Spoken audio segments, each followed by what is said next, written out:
This modern bedroom, this living room, this tanning bed, this horse carriage, and this picturesque fjord view isn't all part of a luxury 5-star getaway retreat.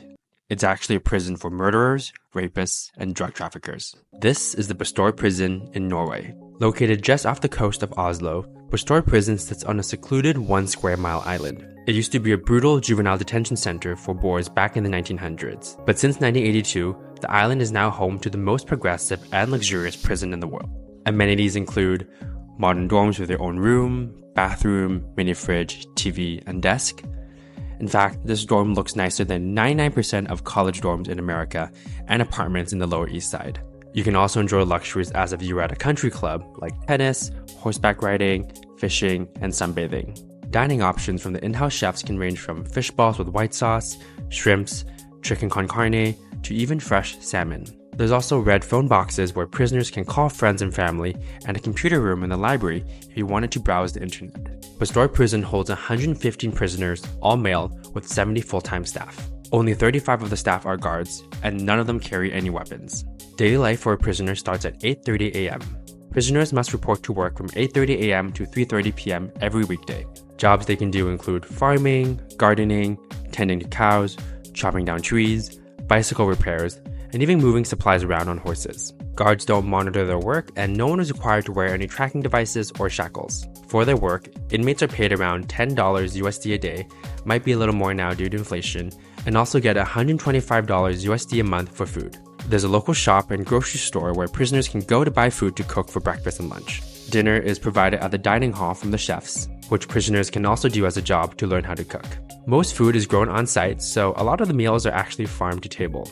During their free time, prisoners are also encouraged to take up hobbies and learn new skills, like joining a band. A previous inmate, Bjorn, teaches guitar once a week back at Bastoy. Their band name is the Bastoy Blues Band, and they even got permission to play at the local music festival. The prison is pretty lax about giving people permission to leave the prison. Fathers are allowed to go home a few times a month to see their kids and wives. And when prisoners enter their last years of sentence, some can take up jobs in Oslo in regular society to help them ease back into the real world.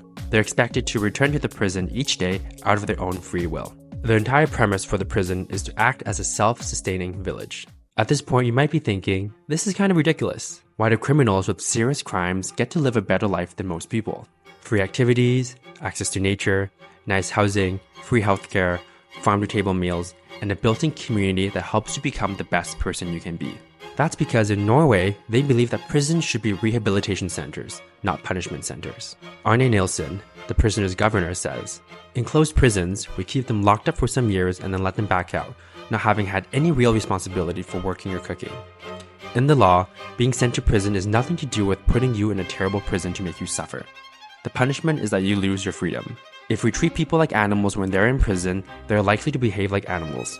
Here, we pay attention to you as human beings." The goal at Bastoy is to create an environment where people can rebuild their self-esteem and reform their lives. They look at themselves in the mirror and they think, "I am shit. I don't care. I'm nothing." This prison, the governor says, gives them the chance to see that they have worth, to discover, hey, I'm not such a bad guy. Prisoners are also given the chance to have some responsibility over others. Some of the men live in houses on the island, colorful bungalows that hold up to 6 people. Each person gets their own room, and they share facilities like kitchen and laundry, more similar to how life operates on the outside. You can apply to be a house father, where you will be responsible for your pod. Kind of like a Don in college. An inmate, Sven, who was convicted for murder, says, "I like the responsibility. Before coming here, I never cared for other people." The prison guards here also have a very different perspective on what their job means. Most of them see themselves more as social workers, and some are even friends with the prisoners. Nilsen, the prisoner governor, says, "The most important thing for me was to teach the staff to change their attitude towards inmates. You should treat the inmates by the same respect as you treat the governor or your fellow wardens. With the same decency, showing interest, listening, working together as colleagues, and not focusing on the crime, but focusing on the fact that this person in front of you is as much as a human being as you are." Richie, one of the guards, says, "I'm very proud to be a guard here, and my family are very proud of me. It takes 3 years to train to be a prison guard in Norway. Comparatively, in the US, it only takes 200 hours. You can tell from the entire system, top to bottom, that Norway has a very different approach towards their criminals. And maybe it's working. The data shows that Bestor Prison only has a 16% reoffending rate, the lowest in Europe. In the US, it's over 70% within 5 years. Of course, the data might be skewed. To even get into Bastoy, you must already be a model prisoner. Most prisoners are transferred from higher security prisons who must apply to get into Bastoy. And even though life is pretty cushy here at Bastoy, the prisoners still want to leave. Because at the end of the day, you still lose your freedom. If you do run away, you will be sent to a maximum security prison that's more similar to the American ones. But not every Norwegian is happy with this positive prison policy. In 2011, Anders Breivik killed 77 people in a terrorist attack at a summer camp.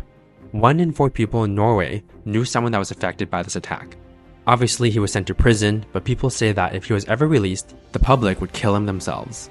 A local bartender, Camilla Bjørke, says, "He deserves to be hanged outside the courthouse. He's just going to go into prison and watch TV and download movies."